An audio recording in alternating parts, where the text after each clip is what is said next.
Well, I guess we're actually technically afternoon. Last night, Congress passed the spending bill that's going to keep the government open. And it's good news for the American people because the government will not shut down and a needless crisis will have been averted, saving millions of Americans needless pain. And that means more than 1,300,000 of our troops will continue to get paid and their families will be cared for. Tens of thousands of air traffic controllers and transportation security officers are going to stay on the job, get paid, preventing unnecessary delays at airports all across America.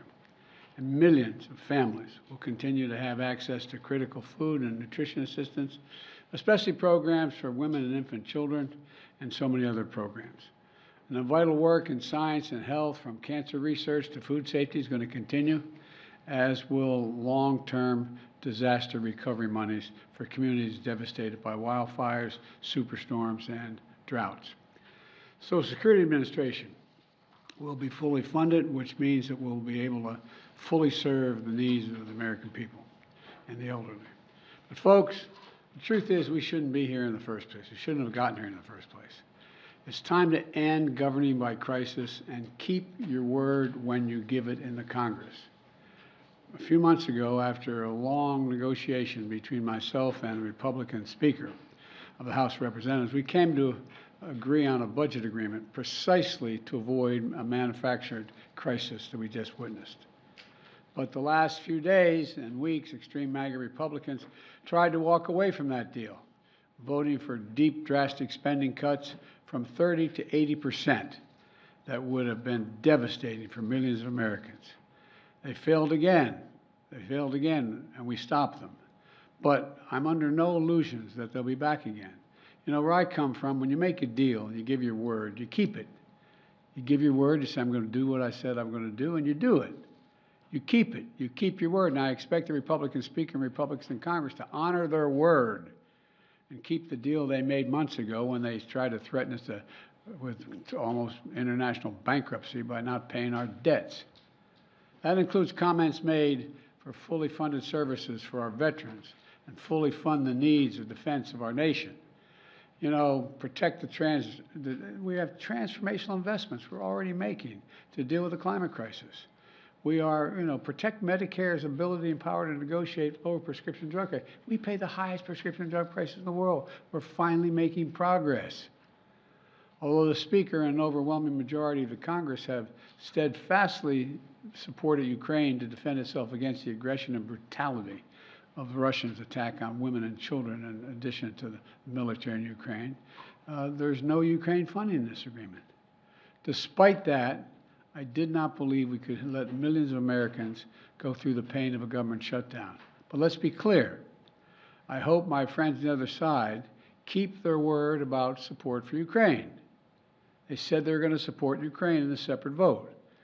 We cannot, under any circumstance, allow American support for Ukraine to be interrupted.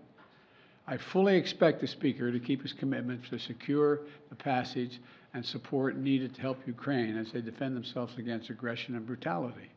And folks, overwhelmingly, there's an overwhelming number of Republicans and Democrats in both the House and the Senate who support Ukraine. Let's vote on it. And I want to assure our American allies and the American people and the people of Ukraine that you can count on our support. We will not walk away. The vast majority of both parties, I'll say it again, Democrats and Republicans, Senate and House, support helping Ukraine and the brutal aggression that is being thrust upon them by Russia. Stop playing games. Get this done. This agreement today, while averting an immediate crisis, ends in, I guess it's 45 days now. It's already moving down, just before Thanksgiving. Quite frankly, I'm sick and tired. I'm sick and tired of the brinksmanship. And so are the American people. I've been doing this, you all point out to me a long time. I've never quite seen a Republican Congress or any Congress act like this.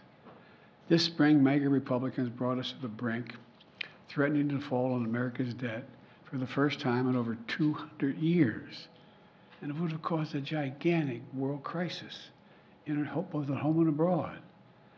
But we reached an agreement. We shook hands, said, here's the deal. Well, now this fall, the MAGA extremists once again have brought us to the brink, this time to a government shutdown, and going back on the deal they made months ago, not keeping their word. Enough is enough is enough. This is not that complicated. The brinkmanship has to end, and there shouldn't be another crisis. There's no excuse for another crisis. Consequently, I strongly urge my Republican friends in Congress not to wait. Don't waste time as you did all summer. Pass a year-long budget agreement. Honor the deal we made a few months ago. We have the strongest economy in the world today. The strongest economy in the world today. We have more to do. But we are the indispensable nation in the world, internationally and domestically, in terms of our economy. Let's act like it. Let's act like it. Stop the games. Get to work. Make sure the American people and our allies and friends around the world know what we're doing. Thank you. Mr. President, Speaker McCarthy's speakership is now at risk. Should Democrats vote to help him keep that job? I don't have a vote on that matter. I'll leave that to the leadership of the House and the Senate. Mr. President, what are your words to U.S. allies, and in particular Zelensky, on continued funding for Ukraine? How can you reassure them? I can reassure them, look at me. We're going to get it done. I can't believe those who have voted for supporting Ukraine, overwhelming majority in the House and Senate, Democrat and Republican, will, for pure political reasons, let more people die needlessly in Ukraine.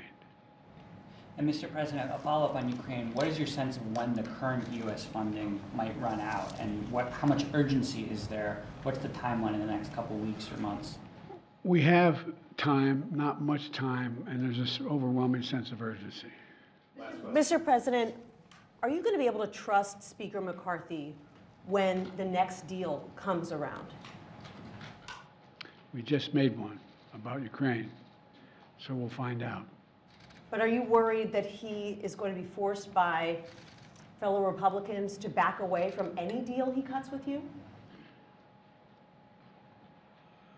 I hope this experience for the Speaker has been one of a personal revelation. I'm not being facetious.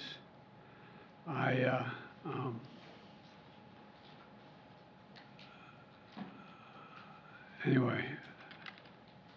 Are you concerned about America's reputation on the world stage, given the level of brinksmanship we've seen this year? Based on the mega Republican report, yes. Based on what my administration is doing, no. Thank you.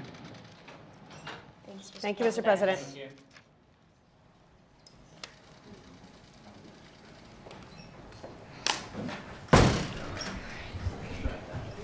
Great questions.